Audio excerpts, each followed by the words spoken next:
Inicialmente, eu quero agradecer o convite por estar aqui, conversando com vocês, parabenizar a Rani e toda a equipe do laboratório pela essa bonita iniciativa e parabenizar aos que estão aqui assistindo pela inteligência de estar aqui. Obrigada. Bom, me pediram para a gente conversar um pouco sobre a questão dos mapas acústicos, um estado de arte sobre os mapas acústicos no Brasil. Mas, antes de falar sobre os mapas no Brasil, eu acho importante contextualizar como que isso tudo começou. A Estela Mares introduziu muito bem o tema, mas eu vou sintetizar um pouco como nós nos metemos nessa história e como que essa história do mapa acústico entrou nas nossas vidas, né? E nos contaminou completamente.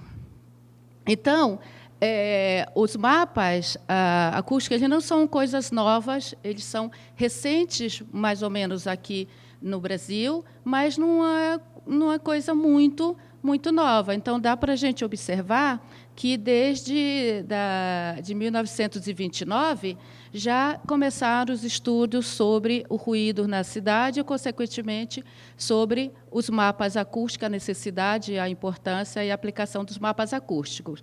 Então, olha só, o primeiro estudo sobre o nível de ruído, e isso é importante a gente deixar esclarecido, que, quando a gente fala de mapa acústico, na grande maioria das vezes, no mais de 90% das vezes, nós estamos falando de ruído de tráfego, ruído de veículos nas cidades.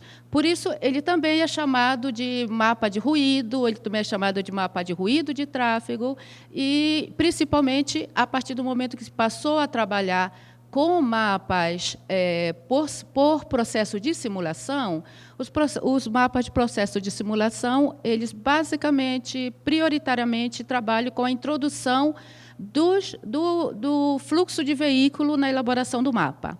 Então, por isso que vocês vão ouvir muito falar de mapa e de ruído de tráfego de veículos. Tá? Então, esse primeiro estudo aconteceu na cidade de Barkhaus, na Alemanha, no final da década de 30, e, a partir daí, outros estudos foram desenvolvendo na Alemanha, como em Frankfurt, no ano seguinte, em 1930, e, em 1932, a cidade de Berlim, em toda a sua escala, a sua grande escala, iniciou um grande estudo, um grande mapeamento da cidade de Berlim, não nos moldes dos mapas que a gente conhece hoje e que vocês vão ver aqui, mas um estudo de identificação de alguns pontos da cidade que tinham, por algum motivo, identificado pelos pesquisadores intuitivamente, eles identificavam como zonas que tinham um nível de ruído muito alto. Então, esse primeiro mapa de Berlim, ele foi um mapa muito intuitivo. E, na verdade, que até hoje a gente faz muito mapa intuitivo, porque a demanda da necessidade, do pedido de se fazer um estudo de ruído na cidade, ela passa de uma percepção subjetiva. Ela começa por um incômodo em algum ponto da cidade ou em alguma situação da cidade que acaba isso gerando num estudo mais profundo e no mapa de ruído. Então, na verdade, a gente nunca deixa de fazer as coisas de forma intuitiva. Obviamente que hoje nós temos equipamentos, softwares e métodos para elaborá-lo de uma maneira mais eficaz e mais precisa também. Então, nesse mapa de Berlim, se vocês observam, de 1932 a 1938 foi quando Berlim conseguiu fazer um mapa de ruído com pouco mais de detalhe, com cerca de 260 pontos de medição, que, para quem conhece Berlim, ou mesmo não conhece, e conhece a história de Berlim, sabe que a cidade é muito grande e uma quantidade de pontos, com 260 pontos, a gente sabe que é um número muito pequeno de pontos para a escala da cidade de Berlim. Mas foi um grande ganho essa elaboração, foi muito importante esse estudo.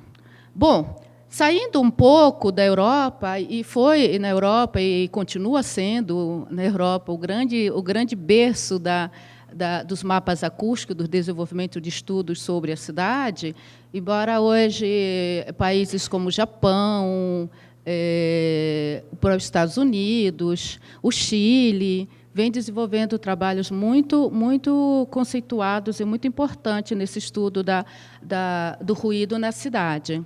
Então, Lide e Bonvalet estudaram o ruído da cidade de Chicago.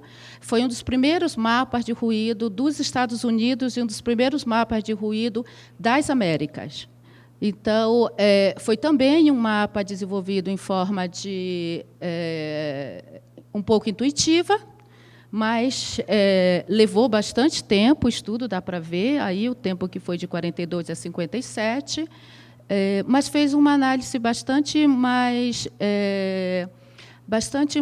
minuciosa e detalhada do ruído na cidade de Chicago do que tinha sido feito em Berlim na década anterior. Então, já se começa a desenvolver mapas com um pouco mais de precisão, embora ainda não tenha os mesmos instrumentos que a gente tem hoje, obviamente. Bom, e aí, em 1956, mais ou menos coincidindo aí com o final da elaboração do mapa acústico de Chicago, o MOL desenvolveu uma fórmula matemática para cálculo do ruído de tráfego. Esse foi, na minha pesquisa, o primeiro estudo publicado que alguém apresentou uma metodologia de cálculo de elaboração de mapa. Nós todos que trabalhamos com mapas somos hoje totalmente reféns desses cálculos, mas isso foi algo que começou lá no final da década de 50, então a gente já leva bastante tempo com muita gente trabalhando com isso, não à toa hoje a gente tem métodos bastante precisos de trabalhar mapa acústico, mas isso começou ainda há bastante anos atrás. Bom, e aí começaram a surgir as normativas. Já também a Estela Mares nos introduziu algumas delas, mas principalmente na década de 90, já final da década de 90, a Comunidade Europeia tomou realmente a frente da elaboração de mapas, elaboração de normativas, de lei, de guias para a elaboração de mapas de ruído. A essas alturas, várias cidades europeias já estavam desenvolvendo seus mapas acústicos, quase todas elas de forma através de medições. Ainda não se utilizava os programas de simulação e os cálculos matemáticos com tanta segurança, como se trabalha hoje, mas as normas elas vieram justamente para dar essa acelerada nesse processo. E aí, a Comissão Europeia de Meio Ambiente elaborou, na verdade, ela criou um grupo de estudo, um grande grupo de estudo dividido em 5 partes, já é grupo de estudo 1, 2, 3, 4, 5, para trabalhar temas relacionados à questão da contaminação nas cidades. E, entre eles, a questão da contaminação sonora.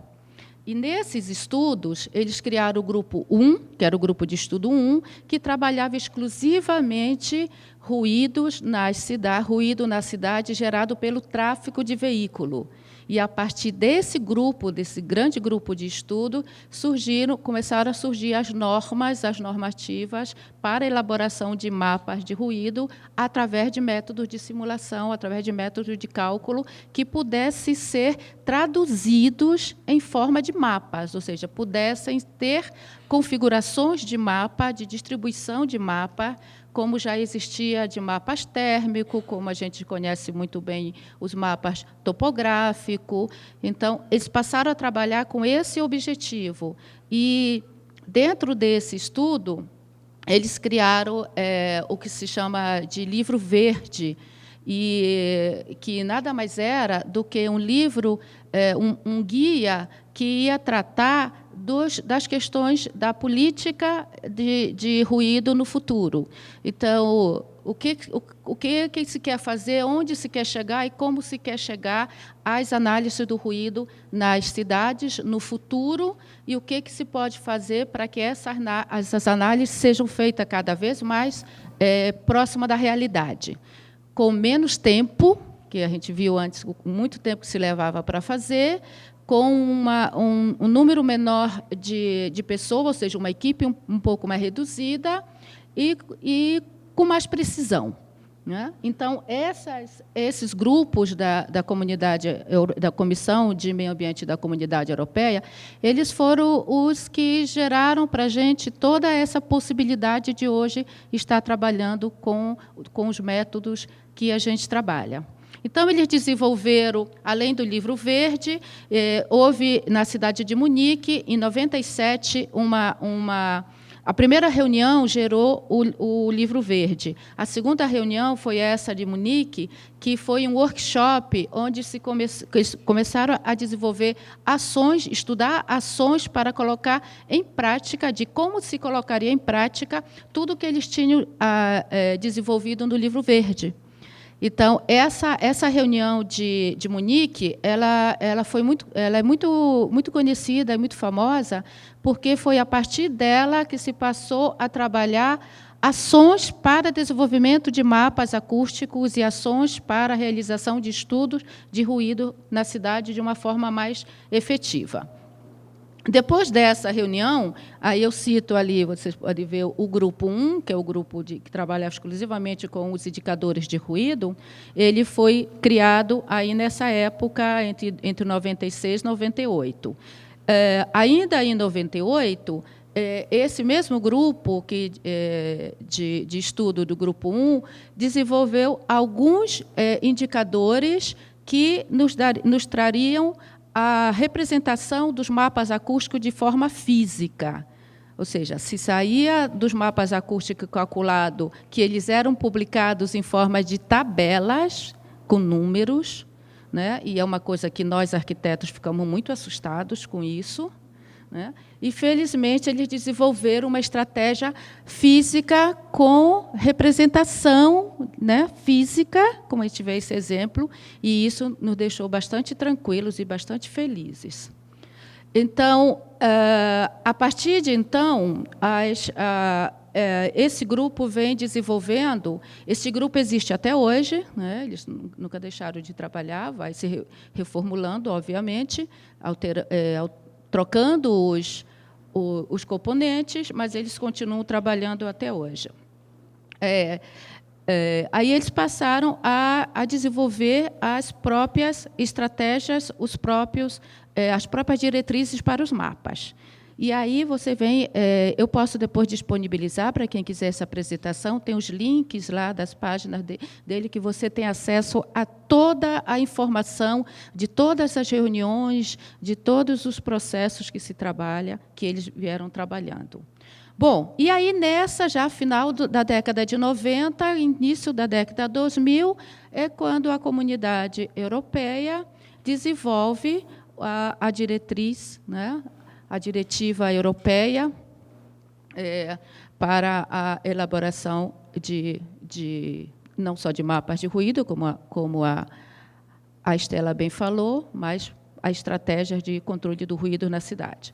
Então, isso acontece, essa diretiva de 2002, ela é imposta para que todos os países pertencentes à comunidade europeia, eles passam a ter um prazo para elaborar seus mapas acústicos. Tá?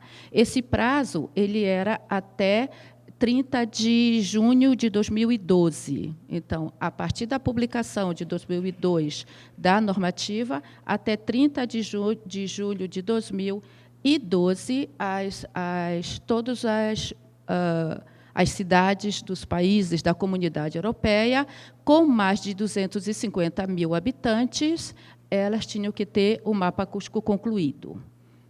E aí eles ganham um novo prazo até 18 de julho de 2013 para a elaboração dos planos de ação.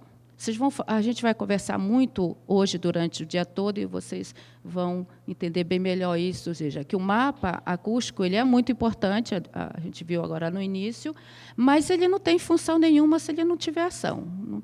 Se a gente não tiver planos de ação, a gente só vai ter um mapa de ruído muito bonito, muito legal para a gente mostrar, para a gente conversar, mas ele não vai trazer benefício para a cidade que recebeu o mapa. Então, os planos de ações são fundamentais para que isso aconteça. E aí começa a implantação das exigências para a elaboração dos planos de ação. E a outra exigência também da norma, bom, a norma estipula, ela coloca os cálculos, as fórmulas matemáticas para você calcular, então ela é muito completa. Também está disponível na internet para quem quiser, em espanhol, mas todo mundo consegue ler. E outra coisa que eles impõem é que os mapas, não são os mapas, são os mapas, eles devem ser atualizados a cada 5 anos. Isso é uma tarefa muito difícil, mesmo para as cidades europeias. Vocês vão ver que, como isso é difícil de se cumprir, mas é uma imposição, uma colocação da norma, da diretiva. Bom, e aí, aproveitando isso, eu quis trazer essa imagem para vocês, que tanto a norma... tanto a diretiva europeia quanto a Organização Mundial de Saúde estipula níveis de ruído, nível de pressão sonora, que não deveriam ser ultrapassados para não afetar a qualidade de vida das pessoas. E resumindo esses níveis, é colocado que, durante o dia, esses níveis não devem ultrapassar 55 decibéis, ponderados em A, não? E, durante a noite, não deve ultrapassar 50 decibéis. E esta foto, que a gente tem uma de dia e outra de noite, mostra as cidades na Europa, na grande maioria, mas a gente vê que ela sai um pouco dali, mas as cidades que ultrapassam esses níveis. Tanto no mapa da esquerda de vocês, o mapa do dia, aí marcado as cidades que ultrapassam esses níveis, e o mapa noturno, as cidades que também ultrapassam esses níveis. Então, visivelmente, a gente percebe que a grande maioria das cidades ultrapassa os níveis considerados nocivos à saúde. Bom, e aí... O que eles estão fazendo hoje, antes de a gente passar para o Brasil? O que está acontecendo? Dos 28 países da Comunidade Europeia, o único dos 28 países que não é obrigado a cumprir a norma a diretiva europeia é a Grécia, porque ela entrou na Comunidade Europeia em 2013. Então, ela entrou quando estava terminando o prazo que eles tinham estipulado. Então, é o único dos países, dos 28 países da Comunidade Europeia, que não tem a obrigatoriedade ainda de cumprir as exigências dos prazos da diretiva europeia. Bom, mas aí tem todos esses países, são 22 países que, além de cumprir a norma, além de ter os mapas acústicos, eles têm sites publicados, ele tem na página da Associação Europeia de Meio Ambiente, EEA, que também está ali embaixo, que eu posso passar para vocês. Eles têm publicando online as últimas atualizações dos mapas que eles desenvolvem nos seus países. Então, aí a gente vê esses países todos, né, esses 22 países, como eu falei, com os dados de 2018. Então, são dados muito recentes. E aí você entra, você clica lá, né, eu deixei ali marcadinho para mostrar que a gente clica nele lá, e aí ele abre lá os dados, as informações, todas das últimas... É uma tabela de dados das últimas medidas que ele desenvolve no país. Então, a gente vê o quanto que isso é online, e você baixa esses dados diretamente, né? Então, a gente vê quanto que eles estão desenvolvidos, né, evoluídos nesse sentido também, né, com relação ao que a gente vem fazendo. Bom, mas a gente não está muito atrás disso, não, tá? Então, ano passado, em 2017, eu elaborei um artigo para fazer justamente um estudo de arte, levantar o estado de arte de que nós brasileiros estávamos fazendo desde o ponto de vista da acústica ambiental. Então, quem estava trabalhando, sobre o que estava trabalhando, onde estava sendo mais desenvolvido. Então, eu resumi essa pesquisa, a gente se limitou nos últimos 15 anos, que é quando a coisa realmente começou a acontecer, né? Então, eu resumi nesse quadrozinho, nesse gráfico, essa distribuição. E a gente subdividiu em temas, né? E a gente chamou de temas assim. Ruído urbano está diretamente relacionado com o mapa de ruído, mas se pode fazer um estudo de ruído urbano e não obrigatoriamente ser um mapa. Por isso que a gente separou. Então, ruído urbano, mapa de ruído, ruído de tráfego especificamente, porque o mapa acústico pode não ser de tráfego, né? Ruído aeronáutico, acústica ambiental como fundamentos, né? que pode sair coisas relacionadas com o planejamento da cidade, e paisagem sonora. Tá? Então, aí a gente vê, pelas bolinhas e pelos números, que a grande concentração dos nossos estudos está justamente relacionado com o ruído urbano e os mapas de ruído. Como a Estela bem falou ainda há pouco, no congresso da semana passada, a gente viu, foi de todos os subtemas do congresso, que é o Congresso de Conforto Ambiental, ele tem todas as sub-áreas do conforto ambiental, aí que tinha mais trabalhos sendo apresentados. Então, se está desenvolvendo realmente, no Brasil, trabalhos pontuais, é verdade, trabalhos acadêmicos, a grande maioria, mas está desenvolvendo trabalhos nessa linha do mapa acústico e, mais precisamente, na questão do ruído urbano, que é o que nos incomoda. Bom, e aí eu fiz uma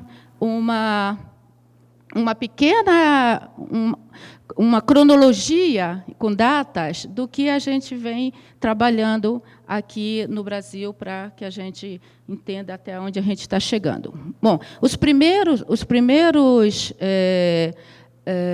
notícias, né, estudos de mapa acústico, ele data mais ou menos da década de 80, e o primeiro que foi publicado foi um mapa acústico de Porto Alegre, né, feito à mão, com medidas, pintadinho tudo à mão, pelo Miguel Sater, que continua aí atuando de alguma forma ainda, e era um mapa com pouquíssimos pontos. Também muitos de nós devemos conhecer a cidade de Porto Alegre, sabemos que não é uma cidade pequena, e o mapa dele foi feito com 36 pontos. Então, nos dá umas informações pontuais, mas não é suficiente para caracterizar a cidade. Mas foi um estudo bastante importante nisso, né? Depois daí, vieram alguns estudos também pontuais nesse período, mas eu não quis me alongar para a gente poder falar do que a gente está fazendo mais agora. Tá? Bom, e aí vem a década a partir do ano 2000, especificamente 2002, foi quando a gente desenvolveu, em Belém, o mapa acústico de Belém, de uma região da cidade, não é a cidade toda, mas foi o primeiro mapa acústico que a gente desenvolveu no Brasil, com base na diretiva europeia. E aí ele já foi desenvolvido, aí sim a gente já tinha uma norma que a gente podia extrapolar e adaptar essa norma para a nossa realidade, que a nossa cidade tem uma realidade muito diferente, e a gente conseguiu, depois de muito trabalho, a gente conseguiu elaborar um mapa acústico de Belém, da área central de Belém, que envolve 19 bairros, através com base na normativa da diretiva europeia. Esse projeto do mapa acústico de Belém ele começou em 2002 e terminou em 2008. mas eu vou falar sobre ele à tarde, quando a gente falar do estudo de caso. Eu vou mostrar o mapa com mais detalhes para vocês. Tá? Então, agora a gente vai passar. Mas aí veio o primeiro mapa. Bom, como a Dinara falou, e a gente vai poder comprovar aqui, quase todos os mapas são trabalhos acadêmicos. São coisas que saem das nossas cabeças, das nossas inquietudes, da inquietude dos nossos alunos, e com muita coragem, com muita persistência, a gente consegue elaborar os mapas acadêmicos das nossas universidades e nas nossas cidades. Mas nós temos no Brasil, hoje, um único mapa acústico de uma cidade que foi elaborado pela prefeitura da cidade, que é o mapa que eles chamam de Carta de Ruído de Fortaleza. Então, o mapa ou Carta de Fortaleza, não foi um trabalho acadêmico, foi elaborado, custeado, desenvolvido pela Prefeitura de Fortaleza e pela Secretaria do Meio Ambiente de Fortaleza. O mapa foi elaborado por Bento Coelho, de Portugal, que foi um dos que trouxe para a gente, para o Brasil, todo esse pioneirismo, e é um parceiro nosso do Brasil até hoje, né? E foi coordenado por um técnico da Secretaria do Meio Ambiente, que hoje mora em Fortaleza, mora em Portugal. A gente queria trazê-lo aqui para conversar, mas ele gostou tanto que ele se mudou para Portugal. Gostou tanto de trabalhar com Bento que ele foi para lá trabalhar com ele. Tá? Mas o mapa está disponível, ele foi de 2013, tem na página é só colocar Carta de Ruído. Eu acho que eu ia colocar o link aqui, mas não coloquei, enfim. Mas é Carta Acústica de Fortaleza. Aí você tem o link, tem todos os mapas, tem todos os métodos, você baixa tudo, está tudo lá. Tem um livro, inclusive, também sobre isso. E é um trabalho bem bonito, e é o trabalho pioneiro no Brasil nesse sentido. Bom, e aí a gente tem agora, como a gente já foi comentado, a segunda cidade que, pelo que se vê, vai ser a segunda cidade a ter um mapa acústico oficial, elaborado pela prefeitura, tal, que é o mapa de São Paulo, que eu também não vou falar dele, porque o Marcos vai falar com vocês daqui a pouco. Aliás, eu nem sei o que eu vim fazer aqui, porque todo mundo vai falar sobre o que eu ia falar. Então, vamos lá. Eu vou passando a palavra para vocês. Bom, e aí a gente tem um pouco a nossa cronologia a partir de 2002, com o mapa de Belém, do mapa de Belém. Em 2003 foi feito novamente na parte central de Porto Alegre um mapa. Esses mapas que eu estou mostrando para vocês, com as exceções que eu vou citar, são regiões da cidade, normalmente é a parte central da cidade, tá? Ou alguma parte específica da cidade. Então, Porto Alegre, em 2003, o Marcos Antônio Maia desenvolveu sua dissertação de mestrado e fez um mapeamento sonoro de uma fração da cidade de Porto Alegre, uma parte central da cidade. Em 2005, foi o Ítalo, de Aracaju, que fez, na dissertação de mestrado dele, um estudo sobre o ruído e a morfologia num bairro que se chama Bairro Jardins, em Aracaju. Em 2008, foi desenvolvido pela Aline Nardi um mapa acústico de toda a área central de Florianópolis. Também, esses mapas já todos sendo feitos com programa de simulação. É isso. Então, já facilita bastante a vida da gente. Em 2009, o Eliseu Mendonça fez uma análise do ruído em Santa Maria, uma contribuição do tráfego veicular na zona mista no centro de Santa Maria, no Rio Grande do Sul, ali com a professora Dinara, que conhece bem. Em 2010, o Eduardo Cantieri e outras pessoas elaboraram um mapa acústico da área central de Curitiba. Em 2010, também, a equipe do Garavelli de Brasília, que é um grupo também muito bom nessa área, fez um mapa acústico como ferramenta de gestão da poluição sonora em um